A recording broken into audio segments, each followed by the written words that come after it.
welcome back to the Deep Dive. Our mission today, well, it's simple, giving you that ultimate shortcut to knowledge. We're extracting pure, actionable strategy directly from the source. Okay, let's unpack this.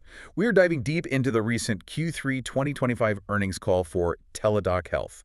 Specifically, we're zeroing in on CEO Chuck Divita's prepared opening remarks. That's right. Forget the full financial rundown for now. This is all about the strategic playbook. We're pulling out the 4 key pillars the market leader is using to fundamentally shift its business in virtual care. And the CEO kicked things off with a clear statement on success, on execution, really. He confirmed consolidated revenue and adjusted EBITDA for Q3 2025. Both finished above the midpoint of their guidance ranges. Okay, above the midpoint. Which, allows them to focus not just on keeping margins steady, but on aggressively reshaping their whole portfolio. So that strong performance really sets the stage for what comes next, for the innovation. Yeah. They're not pulling back. They're actually using this operational stability to tackle these massive systemic problems like the rising cost of healthcare, the prevalence of chronic disease. Exactly. And we're charting those 4 key priorities the company is really betting on for the next few years. It's a strategy focused on deepening clinical integration, monetizing mental health through insurance now, targeted international growth, and, importantly, internal operational excellence.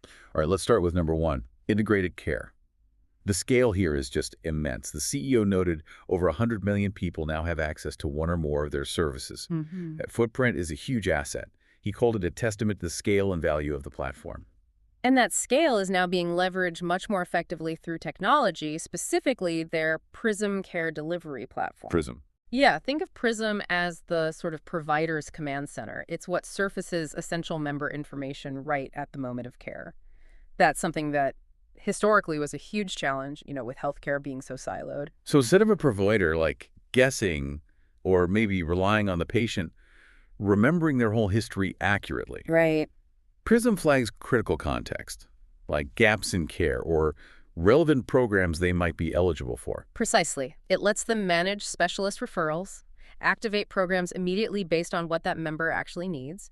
And what's crucial, and kind of new here, is embedding provider-to-provider specialist consults directly within the platform. Oh, okay. This speeds up getting timely resolution for the patient, and this is key for their clients. It drives measurable cost savings for the insurer or the employer footing the bill.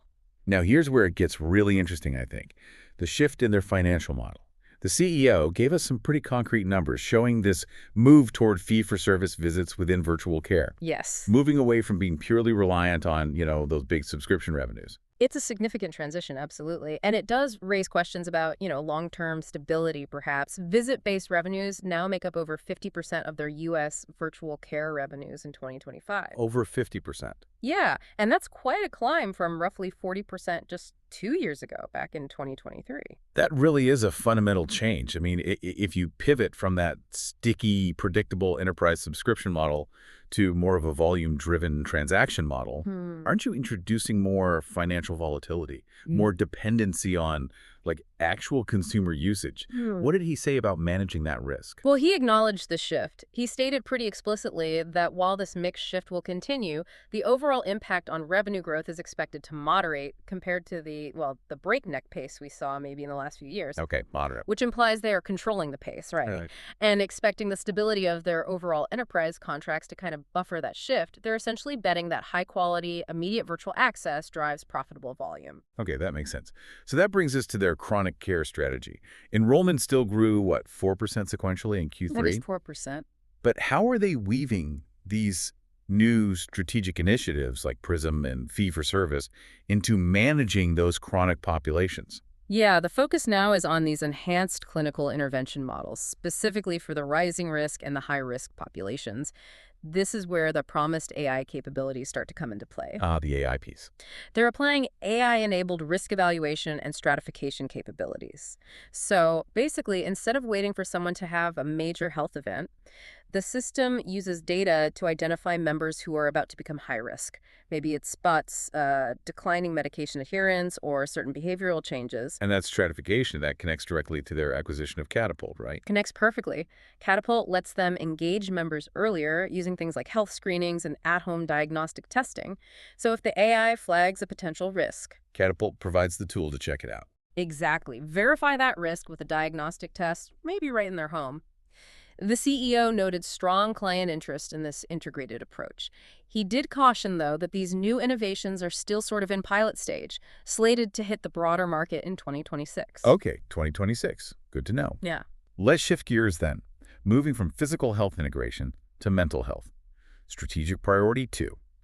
Their B2B mental health segment seems really successful already. It is. Double-digit growth, generating over $150 million in total revenue.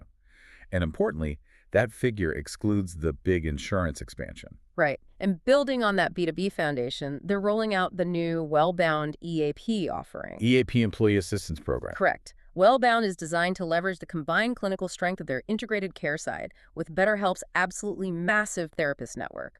The CEO mentioned strong early interest pipeline building rapidly for this service. But the real headline here, I think, is the pivot of BetterHelp into the insurance market. The Uplift acquisition really accelerated this strategy, and the speed is, well, kind of remarkable. It really is. They launched the first state, Virginia, within just 60 days of closing that deal. Astonishing speed. And they're now live in 7 states, including big ones like Florida, Texas, New York, plus the District of Columbia.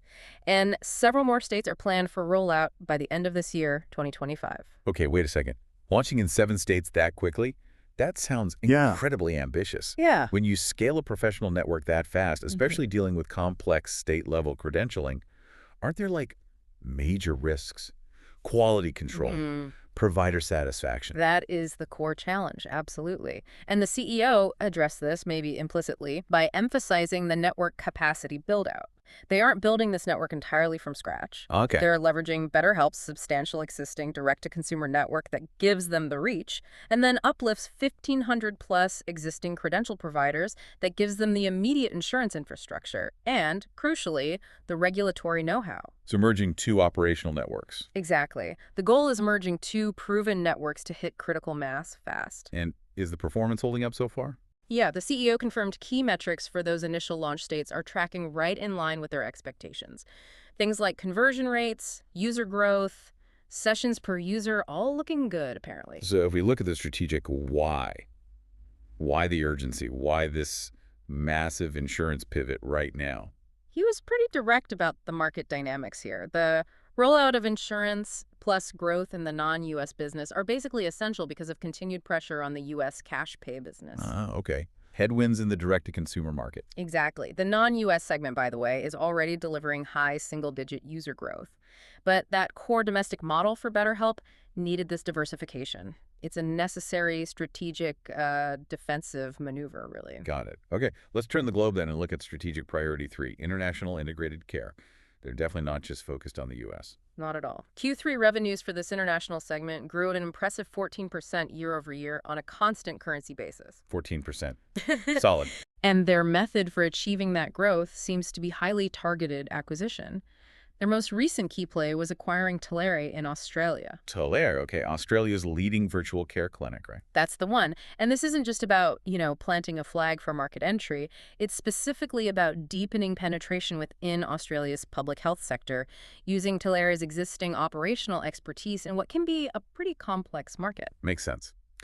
All right, finally, we arrive at strategic priority 4, operational excellence.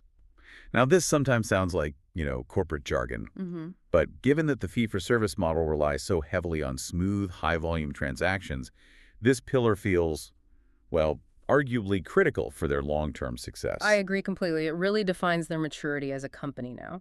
The CEO specifically highlighted achieving the ISO 9001 certification for key processes within U.S. integrated care. ISO 9001. That's a big deal, right? An internationally recognized standard for quality management. It is. It signals a certain level of process discipline. And how are those internal quality controls actually translating into results they can measure externally? Well, they're seeing tangible improvements in client satisfaction metrics. He specifically noted an across-the-board strengthening in Net Promoter Scores, NPS, across the U.S. integrated care business. NPS is strengthening. Yeah, so improved internal efficiency and quality control, like getting that ISO certification, seems to be leading directly to a better provider and client experience, which is what NPS tracks. And that drive for efficiency, it's also focused on the bottom line, I assume. Where are the cost savings coming from? They've streamlined across three main areas he mentioned: technology and development, administrative costs, and also share-based compensation.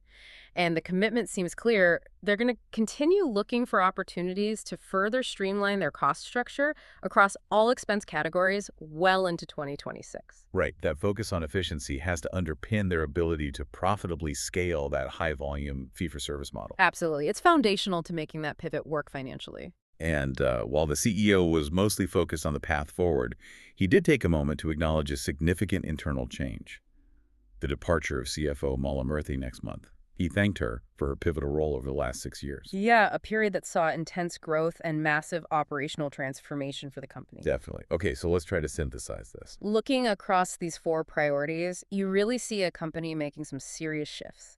They're pivoting integrated care to a volume model powered by Prism Tech and AI.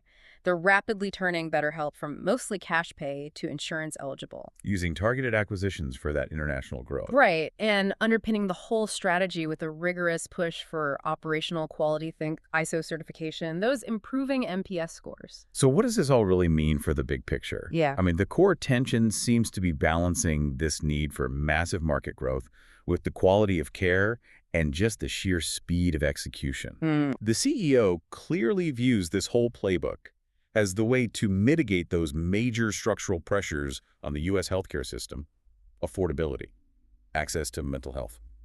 They're definitely positioning virtual care as the mechanism, or a key mechanism anyway, that can help make healthcare affordable again, both for the end user and for the big client organizations. Which brings us to our final thought, something for you, the listener, to chew on. The CEO noted that healthcare challenges are substantial, including what he called the intense pressure on providers. Right, provider burnout is a huge issue. So if Teladoc is simultaneously growing its fee-for-service model, which inherently pushes for higher utilization, more volume, and they're aggressively focusing on operational excellence, things like ISO standards, does this mean their ultimate sustainable competitive advantage might be shifting? Could it be that if they use Prism and these quality standards to make the experience genuinely better, maybe less stressful for the provider? Focusing on the provider experience itself. Exactly. Maybe that provider satisfaction, rather than just price or access alone, becomes the ultimate sticky ROI driver for their big enterprise clients down the line. Something to consider as virtual care continues to define its role in the future of medicine.